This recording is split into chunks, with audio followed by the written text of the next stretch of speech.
살아 역사하신 하나님의 은혜가 여러분들에게 충만하시기를 축복합니다. 살아 역사하신 하나님께서 말씀으로 여러분에게 다가와 주시기를 축복합니다. 우리 앞에 오늘 특별히 이제 부활주일이니까요. 앞에 옆에 한번 이렇게 큰 소리로 한번 인사해 보실까요? 예수님 부활하셨습니다. 예수님 부활하셨습니다. 예. 예수님의 부활이 나의 부활인 줄 믿습니다. 모두들 그렇게 말했습니다. 이 두 명의 마리아에게요. 예수님 돌아가셨으니 이제 다 끝났어. 무덤 문 닫혔다. 다 끝났다. 죽은 사람은 죽은 사람이고 산 사람은 살아야 안 되겠나. 마리아 집사, 마리아 권사, 그동안 예수님 모신다고 고생 많았다. 예수님도 좋은 데 갔을 낀데 니도 이제 고향 가서 갈릴리 가서 편케 사이소. 그런데요, 그 말을 따를 수가 없는 거예요. 3년 동안 예수님과 같이 먹고 말씀을 들었던 마리아 집사, 마리아 권사님은 그럴 수가 없는 거예요. 그 자리를 떠날 수가 없다고요. 그래서요, 보십시오. 1절에 막달라 마리아와 다른 마리아가 무덤을 보려고 갔더니, 무덤을 보려고 갔더니 마리아 집사, 마리아 권사님이 무덤을 보려고 올라갑니다. 죽으면 끝이라고요? 죽으면 끝났다고요? 아니요. 예수님 아직 내 마음에 살아계십니다. 내가 받은 그 사랑에 아직도 선명하게 그 예수님의 그 사랑의 손자국, 예수님의 그 땀방울, 눈물방울이 내 속에 지금 뚝뚝 선명하게 새겨져 있고 떨어지고 있는데 내가 어떻게 그 예수님 잊어요? 귀신에게 사로잡혀서 인간 노릇하지 못하고 짐승처럼 그렇게 울부짖으면서 길거리를 헤매던 나에게 찾아오셔서 나를 고쳐주셨습니다. 예수님 만나서 내가 사람 노릇하게 되었고, 예수님 만나서 내가 드디어 사람처럼 살게 되었는데, 그 3년 세월이 꿈같이 흘렀지만 내 마음엔 아직도 그게 현재라고요. 과거가 아니라 현재를 살고 있다고요. 그래서 떠날 수 없습니다. 안식일에 통금 시간이 있었던 것 같아요. 요즘에 30대, 40대들에게 통금 시간 이야기하면 전혀 느낌이 안 온대요. 통금 시간에 대한 그 두려움, 통금 시간에 대한 그 절대적 그 위험을 아는 분들은 연세가 조금 드신 분이죠. 통금 시간에 어기면 바로 경찰서 잡혀가잖아요. 안식일 통금 시간입니다. 안식일 통금이 풀리면 싸늘하게 식어서 천에 둘둘 말린 예수님 시신이라도 보고 싶어서 지금 적금도 깨고 돈을 빌려서라도 향유를 샀습니다. 그 큰 돌문 누가 굴려줄까 그런 거 고민할 시간도 없고 그렇게 고민하고 싶지도 않다고요. 아마 누군가 그렇게 말했겠지요. 죽은 사람에게 그게 무슨 소용이 있냐고. 죽어버린 시신에게 그게 무슨 소용이 있냐고. 마리아 권사, 마리아 집사님이 그렇게 말하지 않았을까요? 꼭 소용이 있어야 하냐? 꼭 무슨 소용이 있고 이익이 있어야 하냐? 그냥 내 마음 시키는 대로, 내 마음이 원하는 대로 내가 그 일을 하고 싶다. 그게 내 사랑이야. 그렇게 향유를 사서 예수님께로 나아가는데요, 통금 시간에 걸리니까 갈 수가 없잖아요. 밤새 그 토요일 밤에 밤새 나란히 누워서 똑같은 대화를 하지 않았을까요? 마권사님 몇십니까? 새벽 3시다. 마집사 이제 몇 시 됐노? 아유, 아직 4시입니다. 좀 더 자 있어. 이놈의 해는 뭐한다고 이 늦게 뜨노? 마권사 이제 몇 시고? 5시입니다. 1시간 남았네. 왜 이리 시간이 안 가노? 그렇게 아마 이 통금 해제 사이렌이 울리고 통금이 해제됩니다. 급하게 빨리 뛰어나와서 아무도 없는 그 거리를 막 달렸겠지요. 산길을 오릅니다. 이 여성들이 무엇을 보러 갔다고요? 무엇을 보기 위해서 갔다고요? 무덤을 보려고 갔다고요. 절망의 상태입니다. 여전히 희망은 없고 절망입니다. 희망이 없어도 주님 사랑 그대로 여기에 있고 내 마음에 있고 주님 사랑 여기 있고 내 사랑도 여기 있기 때문에 그냥 상황은 절망이고 형편은 절망이라도 그저 달려간다고요. 그때 갑자기 큰 지진이 일어납니다. 2절이지요. 큰 지진이 나며, 큰 지진이 났대요. 천사가 하늘에서 번개처럼 떨어집니다. 무덤을 막은 그 큰 바위 덩어리를 그냥 한 손으로 집어 던져버립니다. 무덤을 지키는 군사들도 똑똑히 보았습니다. 예수님을 이 사랑했던 이 여성들은 보지 못한 장면이 있습니다. 그게 뭘까요? 예수님께서 무덤에서 뚜벅뚜벅 걸어 나오시는 그 광채와 그 발걸음을 보지는 못했어요. 그러나 이 군병들은 보았습니다. 이 군병들은 똑똑히 보았다고요. 하늘 광채를 입으시고 걸어 나오시는 예수님, 죽음의 권세를 깨뜨리시고 온 하늘 영광을 딱 받으시면서 걸어 나오시는 이 예수님의 모습을 보았습니다. 천사들이 그 앞에 엎드리고 경배하는 그 영광을 보았다고요. 그들은 똑똑히 분명히 보았습니다. 그래서요, 4절, 지키던 자들이, 누구지요? 군사들이지요. 지키던 자들이 그를 무서워하여 떨며 죽은 사람과 같이 되었더라. 하늘의 영광을 본 자, 하나님의 영광을 본 자가 죽은 사람 같이 되었다. 거의 죽었지요. 벌벌 떨고 그냥 얼어버리고 그냥 정신이 없이 침을 흘리고 있는 것입니다. 근데 여기서 참 이 웃기는 장면 하나 한번 상상해 보십시오. 여성들도 벌벌벌 떨어요. 여성들도 두려워서 벌벌벌 떨고 있습니다. 이 장면을 본 이 군병들도 벌벌벌 떨면서 두려워합니다.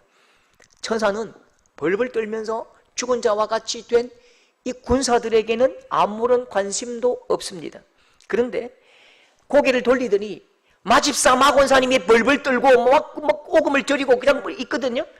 그런데 이분들에게 다가오셔서 어떻게 말합니까? 5절에 천사가 여자들에게 말하여 이르되 너희는 두려워하지 말라. 너희는 무서워하지 말라. 십자가에 못 박힌 예수를 너희가 찾는 줄 내가 안다. 너희는 무서워할 거 없다. 너희는 겁내지 마라. 너희는 겁내라 이 자식들아. 너희는 겁내고 두려워 떨고 오금이 저리고 침을 흘리고 그냥 막 지옥 간 듯 벌벌 떨어라. 근데 너희는 겁낼 거 없다. 너희는 겁낼 거 없다. 아시겠습니까? 어깨 두드리면서 너희는 무서워하지 마라. 이 지독한 역설이지요. 예수님 부활하셨습니다. 이 부활의 소식이 모든 사람들에게 좋은 소식이라고요? 천만의 말씀입니다.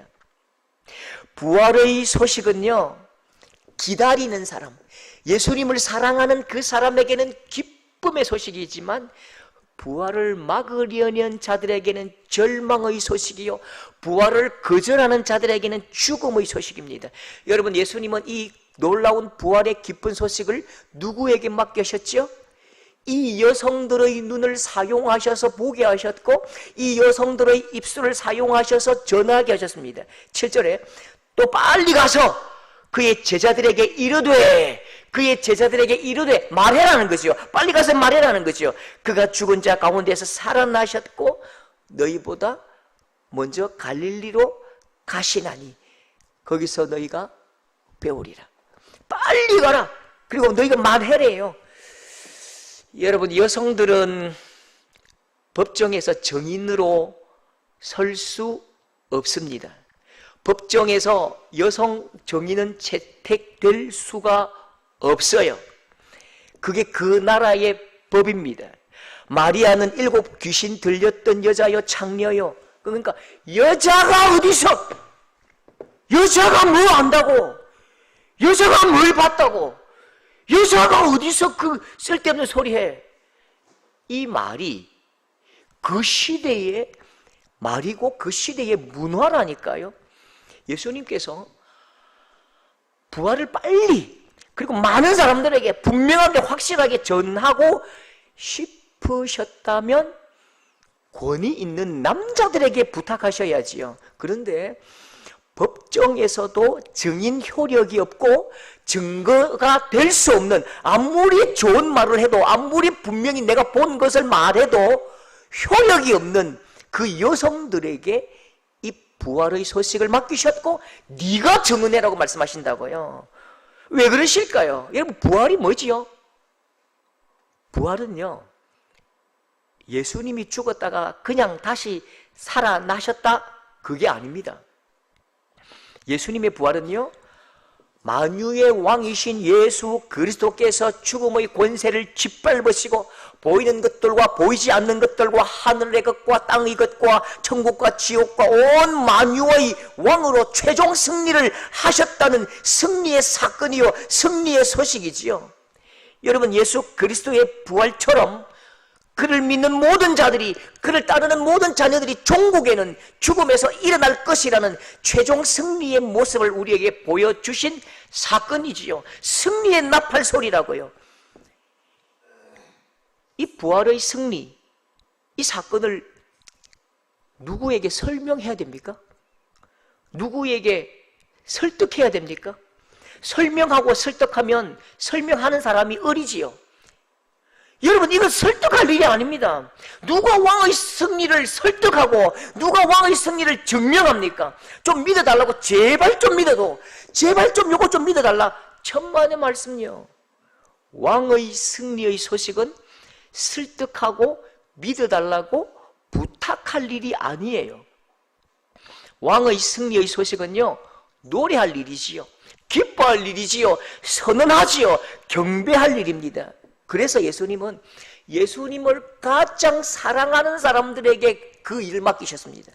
예수님을 가장 사랑하는 그 사람들의 입술에 가장 소중한 승리의 소식을 넣어주셨고, 네 입으로 선포하라고, 네 입으로 노래하라고. 지금까지 네가 3년 동안 평생 나를 사랑했고 내 이름을 높이 높이 불렀던 것처럼 지금부터 너는 그 노래를 바꾸어 줄게.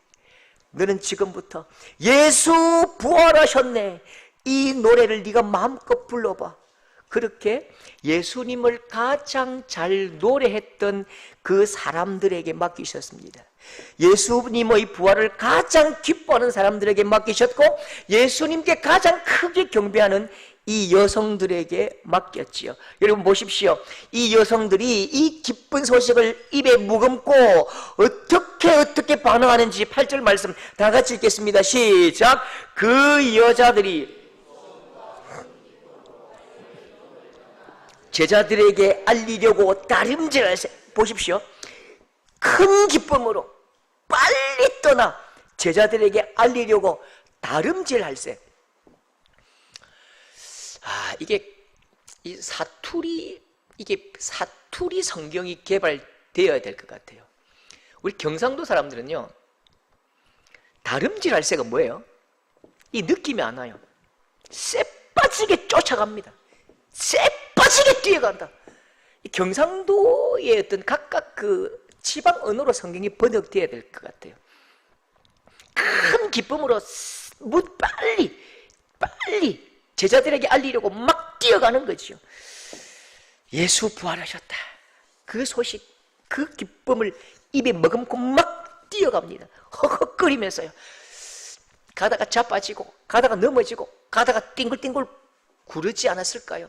가다가 자빠지고 막 무릎 까이도 막 무릎 피가 철철 나도 기쁜 거예요. 너무너무 행복한 거죠. 아주 어릴 때에 경험했던 한 장면이 기억납니다. 옛날에는 집배원이 일일이 그 자전거 타고 다니시면서 빨간 큰 가방에다가 한 집 한 집 이 통지서를 나누어 주셨습니다. 그 당시에 어머니들이요, 글자를 아는 분이 잘 없었죠.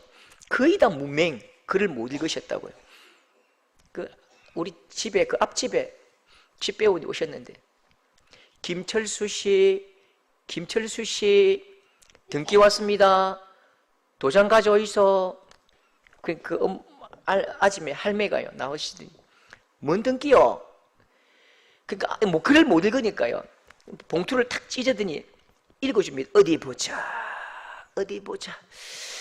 이름 김철수, 경북대학교 법학과에 합격하였음을 통보합니다. 전액 장학금을 드립니다. 철수 어머니, 뭐 아들 대학 합격했네요. 왜? 도장 주이소. 탁 찍고 그래 가버리더라고.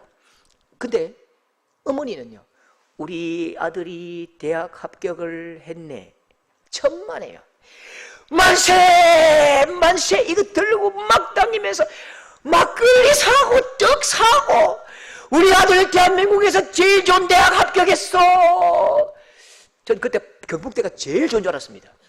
경북대가 세계에서 제일 좋은 줄 알았어요. 판검사 날기요, 판검사 났어. 3일 동안 막걸리 사주고 막 잔치를 벌이고요. 우리 아들 대한민국 세계에서 제일 좋은 대학에 합격했어. 판검사 날기요. 근데 참 희한하지요? 똑같은 정보잖아요. 근데 왜 반응이 다르지요? 집배원 아저씨에게 이 소식은 그냥 크게 의미 없는 소식입니다. 그냥 정보주의요. 나와 관계가 없어요. 그런데 이 어머니에게 이 소식은요, 60년 인생의 마지막 최고의 열매라고요. 지금까지 고통스럽게 밭일하고 파 캐고 오이 농사 짓고 고구마 농사 짓고 그렇게 벼베고 보리베면서 손에 불 트도록 고생했던 그 고통의 열매라고요. 얼마나 기뻤겠습니까? 여러분, 이 여성들이 이 부활의 소식을 어떻게 전했겠습니까? 예수님 부활하셨습니다.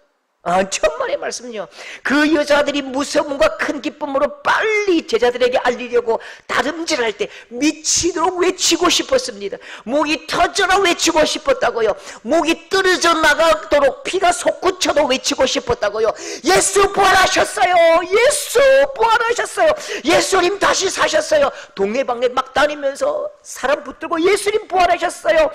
닫힌 문 두드리면서 예수님 부활하셨어요. 예수님 다시 사셨어요. 미쳤다고 돌 던지고 머리 터져도 피 닦고 예수님 부활하셨어요. 침 뱉으면 침 닦고 예수님 부활하셨어요. 여러분, 이 예수님 부활 전하다가 침 뱉음 당하고 돌 맞았다고 여러분이 화를 내고 욕을 할까요?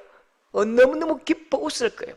너무너무 행복하게 침 뱉으면 침 닦고 발길질하면 맞고 돌 던지면 돌 맞고 피 터지면 닦으면 되고 아까지기 바르면 되지. 예수 부활하셨어요. 부활의 소식은 예수님을 사랑하는 사람들에게는 너무너무 큰 기쁨의 소식입니다. 부활을 믿지 않고 예수님 믿지 않는 사람들에게는 아무것도 아닐지 몰라도 그냥 희한한 소식, 그냥 신기한 소식이지만 이 부활 소식은 내 인생의 모든 가장 좋은 것보다 최고의 소식이지요. 여러분, 이 부활 소식은요, 예수님을 가장 사랑하는 사람만 외칠 수 있습니다. 부활요, 예수님을 가장 깊이 사랑한 사람에게 맡기신 소식입니다. 이 부활 소식이 내 마음에 끌어넘치고 끌어오르고 막 불불 불타야 외칠 수 있는 소식이었습니다. 여러분, 예수님을 더 깊이 사랑하셔서 이 부활의 소식이 내 인생에 외칠 마지막 한마디가 될 수 있기를 축복합니다.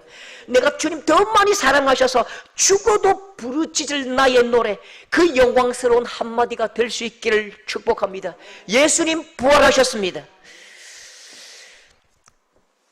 저기 앞에 교회에 있을 때에 한 집사님이 저에게 목사님은 성경 줄줄줄 외우시겠네요. 예, 좀 알기는 알지요. 그런데 제가요, 사실요, 솔직하게 좀 부끄럽습니다. 제가 오늘 이 말씀요, 지금까지 제가 40년 예수 믿었는데 40년 예수 믿었는데 제가 지금 이 잘못 읽은 말씀을 발견한 거예요. 근데 혹시나 싶어서 제가 이게 뭐 성경이 미스프린트인가 싶어서 제가 다른 번역도 찾아보니까 맞아요. 제가 40년 동안 잘못 알고 있는 그 단어를 발견했습니다. 10절 보십시오. 10절인데요. 자, 다 같이 읽으십니다. 시작. 가서 내 형제들에게 갈릴리로 가라 하라. 거기서 나를 보리라. 자, 말씀 보십시오. 제가 지금까지 40년 잘못 읽었던 단어가 뭘까요? 진짜 부끄럽습니다. 솔직히요. 가서 내 형제, 마리아에게 말하거든요. 가서 네 형제들에게 말해라. 그런 줄 알았습니다. 그러니까 가서 네 형제들에게 이야기해라. 알았지? 이렇게 하셨다니까. 그러니까 저는 지금까지 예수님이 내 형제라고 말하지 않고요, 너 형제 이렇게 말한 줄 알았다니까요. 내 형제와 네 형제는 다른 이야기입니다. 너희 엄마한테 전해드리라 이 말과요, 너희 엄마한테 전해라 이 말과요, 내 어머니에게 전해줄래? 똑같은 말인데, 똑같은 단어지만 전혀 다른 의미지요. 느낌이 다르고 의미도 다릅니다. 예수님은 마리아에게 갑자기 제자들 이야기를 꺼내십니다. 어떤 제자요? 도망간 제자지요.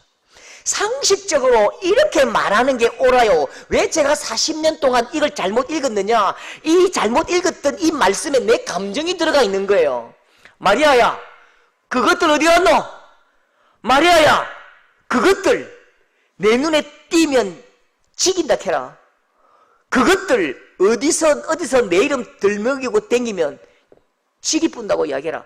이렇게 이야기해야 정상이지요. 그러니까 저도요, 내 형제가 아니고 네 형제 이렇게 말하는 게 당연하다고 제가 믿었기 때문에 내가 그렇게 보았던 것 같아요.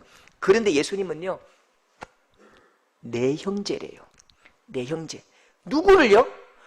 예수님의 진짜 형제를 말하는 게 아니고 제자들을, 도망간 그 배신자들을, 나에게 욕했던 그 베드로를 내 형제라고 이야기한다고요. 예수님은 제자들에게 한 번도 그 부끄러움을 들추지 않으셨습니다. 예수님은 한 번도 그걸 짚고 넘어가지 않으셨다고요. 예수님은 갈릴리에서도 만나 주셨거든요. 예수님은 갈릴리에서 만나 주셔서 자기가 직접 아침 식사를 준비해 놓으셨습니다. 모닥불을 피우고 생선을 굽고 떡을 준비하셨죠. 요한복음 21장 9절, 육지에 올라보니 숯불이 있는데 그 위에 생선이 놓였고 떡도 있더라. 같이 앉았습니다. 예수님께서 떡 하나씩 주신다고요. 말 한마디 안 합니다. 예수님도 말씀도 없지만 이 애들도 말 한마디 할 수 없다고요. 아무 말 할 수 없죠. 무슨 낯짝이 있습니까? 무슨 입이 있어도 무슨 말을 해요. 예수님께서 하나하나 이렇게 나누어 주신다고요. 고기도 나누어 주시고 전부 다 마른 침만 꼴깍꼴깍 삼키면서 떡을 씹는데요, 떡이 안 넘어가요. 이게 어떻게 이게 너무너무 이게 답답하다고요. 이 뭔가 관계를 해결해야 되잖아요. 너무너무 미안하잖아요. 너무너무 미안하잖아요. 그러니까 아마 누가 이렇게 말했을 거예요. 예수님,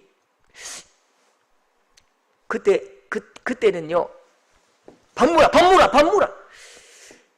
예수님, 그때는요, 밥 물어. 떡도 물어.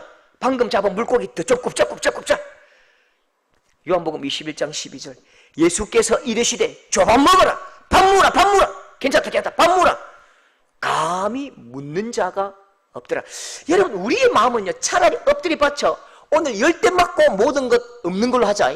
10대 받아 치고 끝, 이제 끝이다. 요게 훨씬 더 마음 편합니다. 근데 이건 진짜 마음 불편해요. 아무 말씀도 안 하시고 과거의 아픔, 그 죄를 들추지 않으시고 차라리 들추는 게 더 마음 편해요. 그냥 빠따 맞는 게 더 편하다니까요. 그런데 예수님은 한 번도 네 그랬제라고 묻지도 않으시고 내가 미안해서 말할까 싶어서 밥 물어, 빨리 물어, 많이 물어. 왜 그 깨작거리노 사나이가. 예수님이 나를 찾아오셨지요. 나는 내가 너무 부끄럽다고요. 나는 내가 너무 부끄러워서 배신자 그렇게 이름표 붙이고 지금 다니고 있습니다. 3년 전에 예수님 때문에 내가 던져버렸던, 갈릴리 바다에 던져버렸던 그 이름표 다시 쪼아가지고 갈릴리 어부, 왼쪽에는 배신자, 예수님이 불러주셨던, 지금까지 달고 다녔던 그 사람 낚는 어부 베드로 반석, 그거 벌써 쓰레기통에 던져버리고 이름값이 아깝다. 창피해서 내 손으로 떼어버리고요. 21장 3절 보십시오. 요한복음 21장 3절. 이 마음에 푸념을 하시겠습니까? 이 마음에 이게 내려놓음을 하시겠습니까? 이 자기 자신에 대한 이 원망을 하시겠습니까? 시몬 베드로가 나는 고기나 잡으러 갈란다.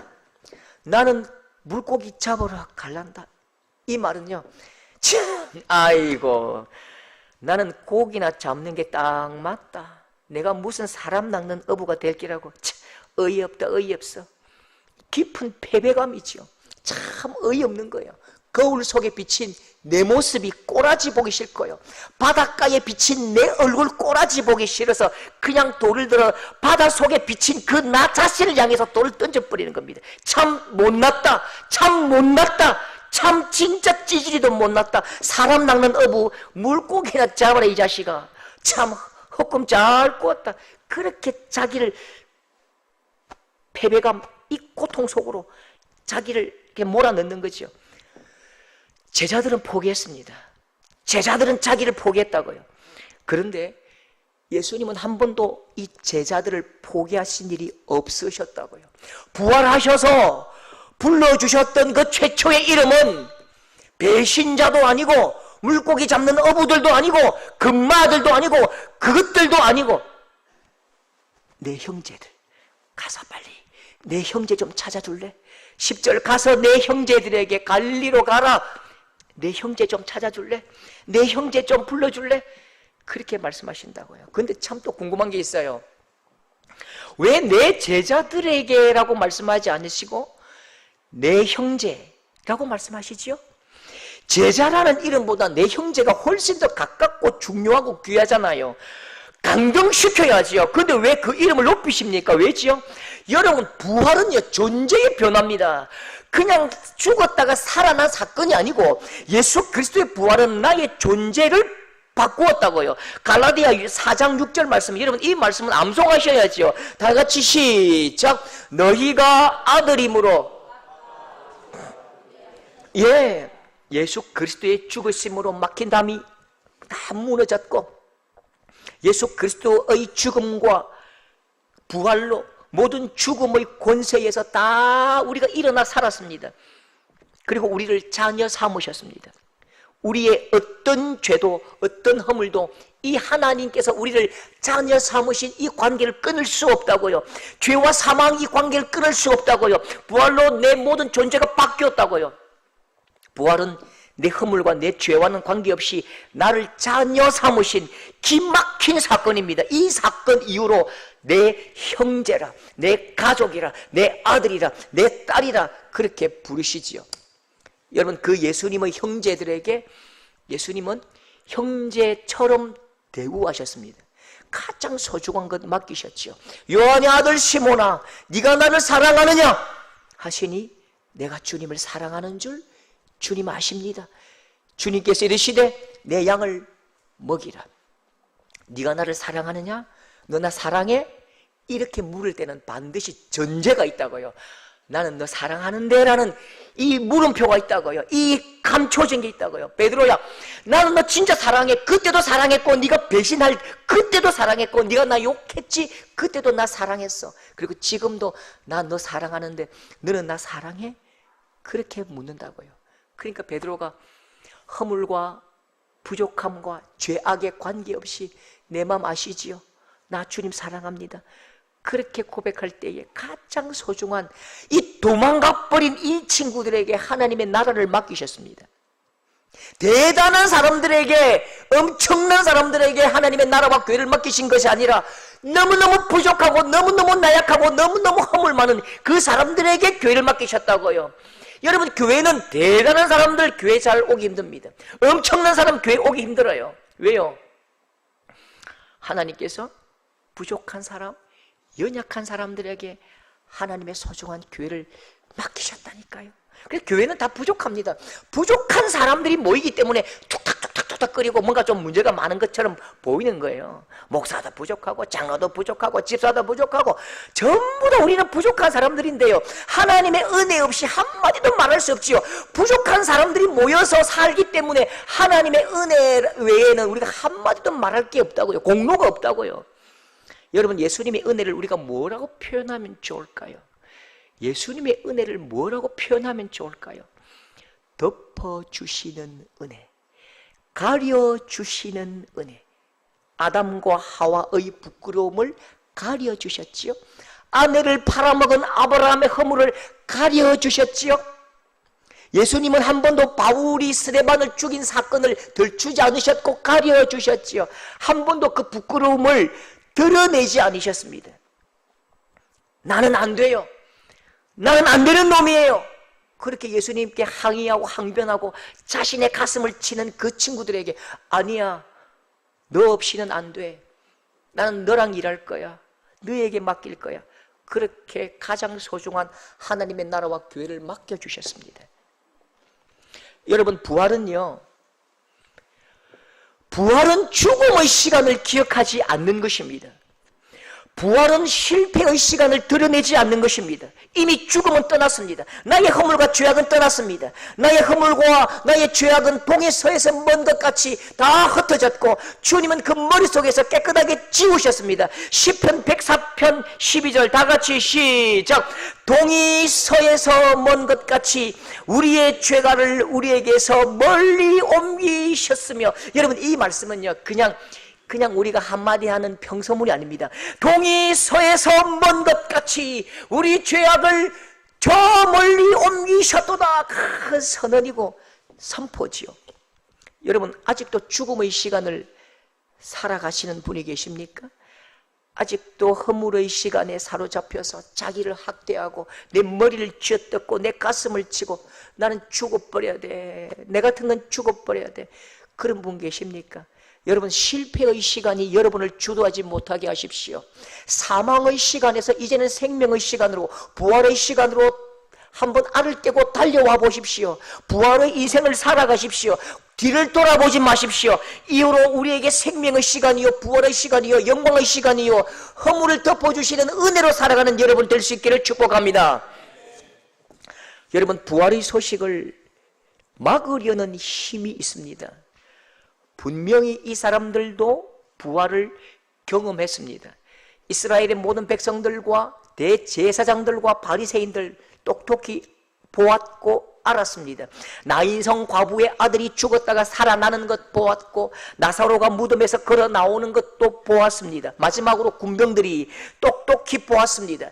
절대로 예수님 못 나오도록 거기다가 용접을 해두었지만 그 주님께서 그 무덤 문을 뚫고 나오시는 것 똑똑히 보았다고요. 여러분 이 군병들이 한두 명이 아니라 수많은 사람들이 여러분 헛소리할 이유가 없지요. 막 두 주먹 불 끈지고 자기를 파송한, 자기를 지키도록 말한 그들에게 달려왔을 것입니다. 예수 그분 분명히 살아나셨습니다. 예수 그분 분명히 살아나셨습니다. 천사가 내려와 그 큰 바위돌을 던져버렸고 두 눈으로 황금 그 하늘 광채를 입고 걸어 나오는 것 내가 똑똑히 보았습니다 라고 증명하고 증언하고 소리쳤겠지요. 대제사장과 바리새인들은 왜 부활을 믿지 않지요? 부활을 믿지 않는 게 아닙니다. 정황상 예수님이 다시 살아났다는 사실을 확신하고 확인하고 그들도 알아요. 여러분 이 사람들은요 부활을 믿지 못하는 것이 아닙니다. 예수님이 하나님의 아들이라는 사실을 믿지 못하는 것입니다. 아니 하나님의 아들이라는 사실을 믿지 않기로 결정했다고요. 여러분 왜 믿지 않습니까? 예수님이 그리스도 하나님의 아들 메시아로 믿지 않는 사람들에게는요 이 부활은 그냥 신기한 일이지요. 세상에 이런 일이 여러분 요즘도요 세상에 이런 일이 그 TV 나오대요. 한번 보십시오. 신기한 일 진짜 많습니다. 저 인도 네팔 어디 가니까요, 저기 태국 어디 가니까요 막 6개월 동안 밥 한 그릇 안 먹고 사는 사람도 있고요, 정말로 죽었다가 3일 만에 화장터 앞에 불에 밀어넣을 때에 벌떡 일어나는 사건이 있었대요. 그런데요 그건 그냥 신기한 일이지요. 여러분 사람들이 우리에게 말합니다. 기적을 보여줘봐. 기적 보면 믿을게. 천국 지옥 보여줘봐. 그럼 내가 믿을게. 절대 거짓말입니다. 이미 예수님을 그리스도로 믿지 않기로 작정한 사람들에게는요 하늘이 열리는 기적을 보여줘도 그 일은 그냥 신기한 일일 뿐입니다. 예수님을 그리스도라고 믿지 않기로 작정한 사람들에게는요 이 부활의 소식은 피곤한 일이고 그냥 괴로운 일일 뿐입니다. 그래서 악착같이 부활의 소식을 지우고 삭제한다고요. 곳곳에 스며들고 묻어나는 부활의 소식이 더 확장될까 싶어서 막 지우개로 지우고 페인트로 닦아낸다고요. 얼마나 이 사람들이 열심히 부활의 소식을 지우는지 보십시오. 12절에 그들이 장로들과 함께 모여 의논하고 군인들에게 돈을 많이 주며 13절 너희는 말하기를 그의 제자들이 밤에 와서 우리가 잘 때에 그를 도둑질하여 갔다고 꼭 해라. 15절 군인들이 돈을 받고 가르친 대로 하였으니 이 말이 오늘까지 유대인 가운데 두루 퍼지니라. 부활의 소식이 전해지지 못하도록 거짓말을 꾸미고 온 세력을 모으고 돈을 써서 머리를 짜내고 의논하고 또 계획합니다. 부활을 지우는 일에 자기 모든 돈을 다 들이고 모든 생각과 아이디어를 전부 사용한다고요. 거짓 소문을 막 퍼뜨립니다. 여러분, 중요한 사실 두 가지가 있습니다. 아무리 굳게 닫힌 무덤 문이라도, 아무리 무거운 돌문이라도 예수님의 부활을 막을 수는 없습니다. 그런데요, 예수님의 부활을 소식을 전하는 일, 이 전하는 일은요, 노력하면 막힙니다. 여러분, 지금도 이 부활 사건 앞에 두 가지 힘이 작동합니다. 부활을 증거하려는 세력과 부활의 소식을 막는 세력입니다. 부활의 소식을 알리는 나팔 소리와 부활의 소식을 삭제하는 세력이 끝까지 지금 싸운다고요. 누가 이길까요? 누가 이길까요? 부활이 이긴다고요? 그게 여러분 아니란 생각이라고요. 누가 이기느냐? 부활은 확정되었지만 부활의 소식을 전하는 그 일에서는 누가 이기느냐? 목숨 거는 쪽이 이깁니다. 더 힘쓰고 더 간절한 쪽이 이긴다고요. 돈 쓰는 쪽이 이긴다고요. 더 힘쓰는 쪽이 이기고 애쓰는 쪽이 이깁니다. 몇 년 전에 제가 아직도 기억나는 그 인터뷰가 하나 있습니다. 희한한 일이 일어났어요. 야구 신생 NC라고요. 그 이상한 팀이 기적적으로 우승을 했는데요. 구단주 인터뷰가 와 정말로 내가 박수를 쳤습니다. 어떻게 이 탄생한 지 3년도 안 되어서 우승할 수 있습니까? 이렇게 물었거든요. 그 회장이 이렇게 말입니다. 우승하고 싶었습니다. 이기고 싶었습니다. 그래서 이길 수 있는 선수를 100억, 200억 들여서 이길 수 있는 선수를 사왔습니다. 10억을 달라면 10억을 주었고 20억을 달라면 20억을 주었습니다. 이길 수 있는 감독을 데려왔고 이길 수 있는 코치를 들여왔고 이길 수 있도록 전지훈련을 보냈습니다. 이기기 위해서 내 모든 것을 쏟아 부었습니다. 그 한마디가 얼마나 감동되는지요. 여러분, 요행은 없어요. 그날따라 재수 좋아서 그런 게 어디 있어요. 여러분, 악한 세력이 부활의 승리를 뒤집을 수는 없습니다. 예수 그리스도의 부활의 소식을 막을 수는 없어요. 그런데 부활의 소식이 전해지는 것을 삭제는 가능합니다. 여러분, 부활의 소식이 우리에게 2000년 세월을 거쳐 우리에게 왔는데요. 어떻게 왔지요? 사도들과 바울의 피값으로 왔습니다. 전부 다 순교하고 전부 다 목이 잘리고 전부 다 그냥 어렵고 고통스러운 시간을 보냈지요. 그 피값이 흘러 우리에게 왔다니까요. 1800년, 1900년 영국, 미국, 호주 선교사들이 이 땅에 와서 피값으로 우리에게 복음을 전해주었고 예수 부활 소식을 전해주었다고요. 선교사들 중에 단 한 명도 편안하게 그 침대에서 링겔 맞고 죽은 사람이 없습니다. 전부 다 순교하고 아픈 세월, 아픈 시간을 보냈다고요. 지금도 부활의 소식을 닫고 지우는 자들은 꼭 이렇게 합니다. 함께 모여 의논하고 12절 함께 모여 의논하고 돈을 많이 드리고 13절 너희는 말하기를 그의 제자들이 밤에 와서 우리가 잘 때에 그를 도둑질하여 갔다 하라. 온 세상의 문명과 정치와 종교들이 똘똘 뭉쳐서 돈도 쓰고 힘도 쓰고 사람을 사고 막 말을 지어내고 언론을 장악해서 예수 부활 안 했다고 말해달라. 예수 부활 말하지 말라. 예수 부활 말하지 말라. 예수 부활하면 그 장관도 잘리더라고요. 오래전에 누굽니까? 예수님 살아나셨고 얘가 예수 믿는다니까 그냥 장관에서 낙마시켜 버립니다. 여러분, 누가 이깁니까? 누가 이깁니까? 목소리 큰 사람이 이깁니다. 누가 이깁니까? 목숨 거는 쪽이 이깁니다. 예수 부활의 소식을 전하기 위해서 더 크게, 더 간절하게, 더 지혜롭게 외쳐야지요. 오늘 이 여성들처럼 뺨을 맞고 돌에 맞아도 예수 부활하셨습니다. 여러분, 그렇게 온전히 모든 것을 쏟아 부을 때에 이 메아리가 전해지고 전해지는 것입니다. 이 놀라운 부활의 소식을 전하기 위해서 우리가 가지고 있는 거 다 내어놓아도 그건 가치 있는 거예요. 이 부활의 소식을 지우는 자들의 열심보다 훨씬 더 힘쓰고 훨씬 더 노력하고 훨씬 더 많이 소용하고 내어놓아서 이 부활의 나팔을 더 크게 대구 땅 온 세계를 향하여 크게 울려 퍼지는 우리 복된 부활의 소식자들, 부활을 전하는 자들 다 될 수 있기를 축복합니다.